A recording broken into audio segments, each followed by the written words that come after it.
Eh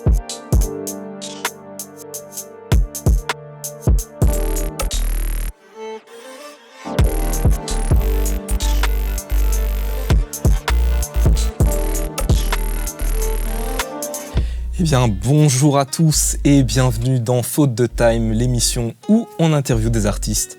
Je m'appelle Slice et aujourd'hui, on va interviewer Young King, qui est un beatmaker, producteur de Bruxelles.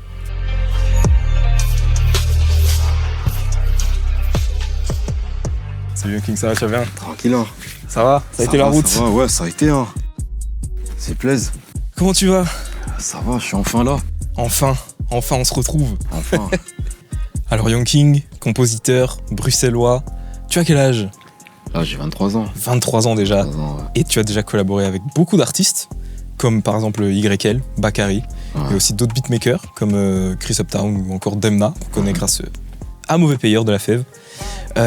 Pourquoi ce choix vers la musique? Qu'est-ce qui t'a amené vers la musique, au final? En vrai, j'ai toujours baigné là-dedans. Et ce qui m'a amené vraiment à faire de la musique un peu mon métier, c'est parce que c'est un oncle en fait qui m'a lancé là-dedans. Ok. Et en fait, il m'a montré le logiciel qui me permettait de faire des instrus.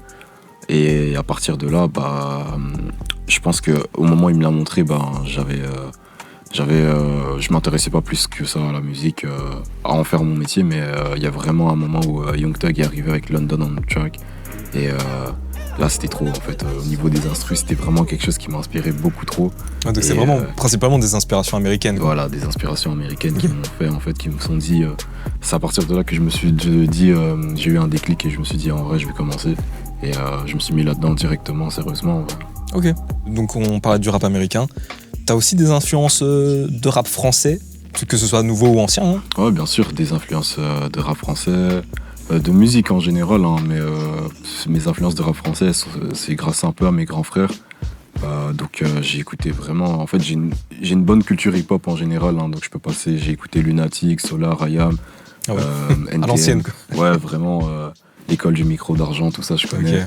Ok. Oxmo Puccino, Booba, Desporuti, enfin franchement, au niveau rap français, j'ai une assez bonne culture musicale, grâce à mes grands frères surtout, parce qu'eux-mêmes rappaient en fait. Donc Ok. du coup j'écoutais un peu ce qui se passait dans leur chambre. Mm. Et voilà, donc même ce qui se passait un peu avant au State, Mobb Deep, Nas, Jay-Z, Ok, donc Biggie, c'est Tupac. principalement des fins des années 90, on va dire, Voilà, début c'est 2000, que ça, ça t'a c'est vraiment ça. inspiré. C'est Ok. ça.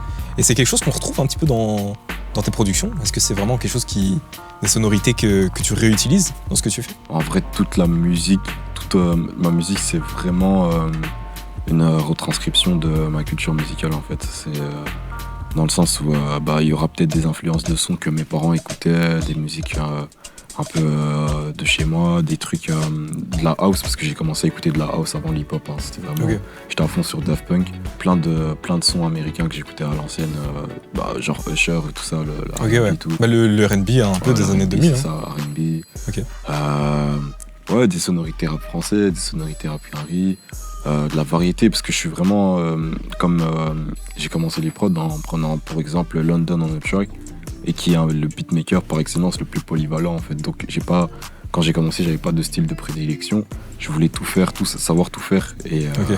voilà, c'est vraiment en fait ma particularité en tant que beatmaker, c'est que je peux vraiment passer de n'importe quel style, quoi. Ok.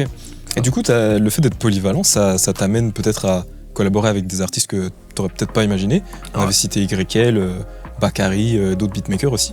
Ouais. Comment ça se passe au niveau des collaborations? En général, ça se fait très naturellement. C'est parce que il y a quand on commence à faire des prods, il y a toujours ce processus où on est tous dans notre chambre.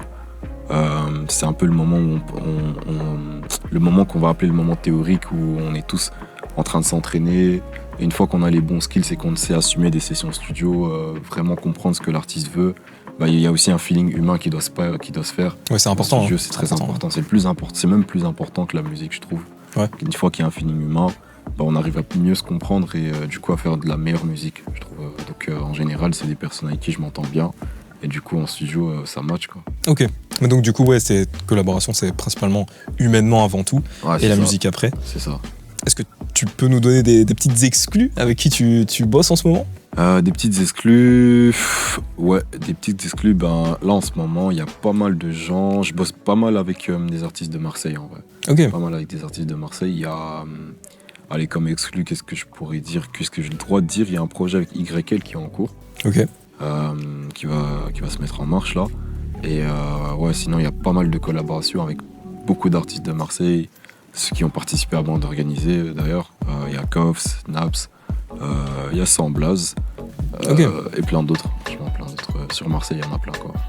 Et du coup, tu parlais d'un projet en collaboration avec YL. Ouais. Est-ce que tu as peut-être l'envie de faire d'autres projets avec d'autres gens? Peut-être même te lancer en solo? Ouais, bien sûr. Bien sûr, ce serait le but en fait, de développer. En fait, un beatmaker, quand il fait des projets en solo, bah, ça permet de développer une image de marque en fait. Et d'avoir aussi. Un petit peu comme ce que fait par exemple le Jeune Club. C'est ça, exactement. Exactement, en fait. C'est vraiment. Le Jeune Club, ils ont une identité visuelle et musicale en fait qui est forte et on sait directement que c'est eux, même sans avoir le petit logo à côté quoi. Ouais, c'est vrai. C'est vraiment. Voilà, ce serait le but en fait. Ok. Et où ça en est plus ou moins ta vision de la musique aujourd'hui? Qu'est-ce que tu penses un peu de l'industrie, tout ça en ce moment? L'industrie en général en France, c'est un marché qui est très bridé. C'est-à-dire qu'il y a beaucoup de nouvelles tendances qui sont en train de se développer dans la musique en général. Mais en France, en fait, on va beaucoup utiliser ce qui fonctionne et l'exploiter jusqu'à ce que ça ne fonctionne plus. C'est vrai. La trappe, je pense que ça va jamais mourir. Hein. La trappe, c'est le truc. Ça a tellement explosé, je pense, dans les années 2015-2016 que je pense que ça va jamais mourir en soi.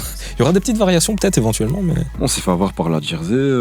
Aussi, ouais, en début d'année. C'est ça, hein, Jersey. Là, il y a des artistes Jersey avec qui j'ai déjà collab. Hein, ça, c'était vraiment le plus grand hasard, là, Kirchak. Je pense qu'il est le plus grand représentant. C'était après, j'étais passé à Paris, après sa release party, j'ai pu avoir une collab avec lui. C'était grâce à Bendo Z en fait qui m'avait fait parce que ils sont potes en fait, donc j'ai réussi à avoir la collab comme ça. Mais par exemple, le mouvement Jersey, c'est un mouvement qu'on n'a pas vu venir, nouvelle tendance. Ah, c'est vrai, c'est venu d'un coup. C'est venu d'un coup, la France est réticente, mais au final, ça a pris. Il faut toujours un représentant. La drill, c'est parce que le représentant c'était Pop Smoke, il a popularisé le truc et on pouvait pas passer à côté. Donc, mais ça s'est exporté super vite. Hein. Ça s'est exporté hyper vite pour le coup. Et donc toi, en venant de Bruxelles, est-ce que tu as des difficultés peut-être à collaborer avec des artistes internationaux? Pas que français, mais plus internationaux? Non, justement parce que le marché français, c'est parce que c'est ma langue maternelle et que c'est plus facile et que c'est parce que je suis signé chez Universal en France, donc j'ai plus accès à ce marché-là. Okay. Mais justement, mon but, ce serait de bosser avec le plus d'artistes internationaux possible, atteindre le marché vraiment américain, atteindre les artistes d'Atlanta, Lil Baby, Gunna. Okay. Bon, Gunna, il est en prison. Mais, ça va être compliqué. Voilà, Young Thug, Gunna, Lil Baby, les Migos, Gucci Mane. Enfin, tous les artistes d'Atlanta qui sont en train de sortir. Lil Durk aussi de Chicago. Enfin, en fait, la nouvelle génération d'artistes qui arrivent, ils sont très forts. Hein. Il y a aussi le marché en Afrique, Burna Boy, Wizkid. Nigeria, ouais, c'est clair. Voilà, c'est en plein boom en ce moment, en plus, c'est fou. C'est vraiment un marché que j'aimerais bien atteindre, quoi. Et du coup, toi, pour la suite, pour le futur, qu'est-ce que tu vois justement? On parlait des artistes américains, nigériens, tout ça. Ouais. Est-ce que tu as envie d'aller vers ces nouveaux marchés? Qu'est-ce que tu as prévu? Ce serait vraiment le but d'avoir même des projets où je rassemble pas mal d'artistes comme ça. Okay. Donc, mais pour ça, il faut que je développe une image de marque, comme je dis, sortir des projets moi-même, single, pouvoir m'exporter. Il faut que je sois sur place aussi, parce qu'une fois que je suis sur place, c'est plus facile. À Bruxelles, il y a... Tu le disais aussi, le contact humain, c'est important. Donc, le contact humain, c'est très important. Envoyer des mails, c'est différent.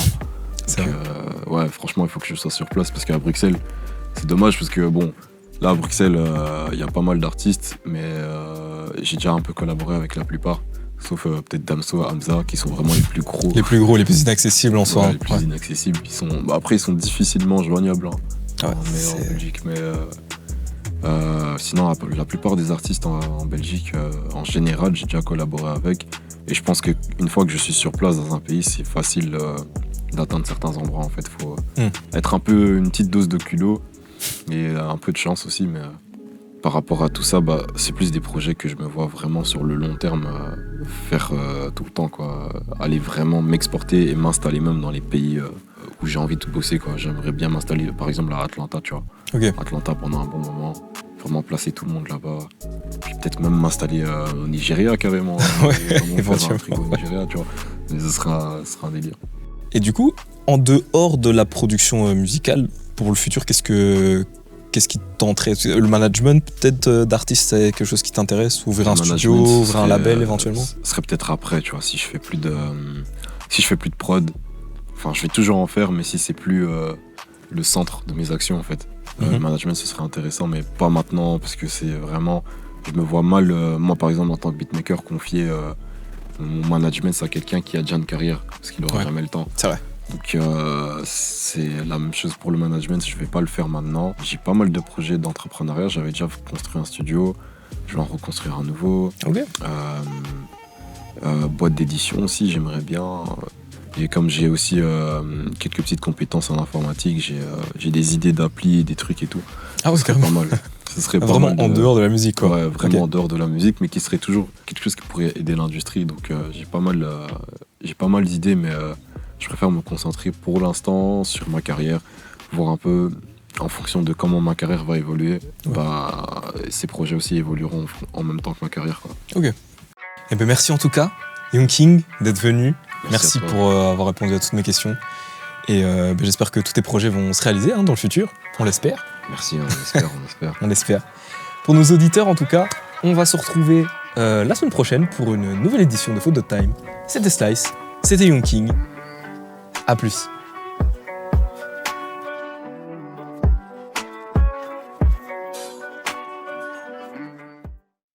Vive l'amour, fuck la fame. Vive l'amour, fuck la fame. Vive l'amour, fuck la fame. Si on sort du sud, c'est pour de la scène. Vive l'amour, fuck la fame. Vive l'amour, fuck la fame.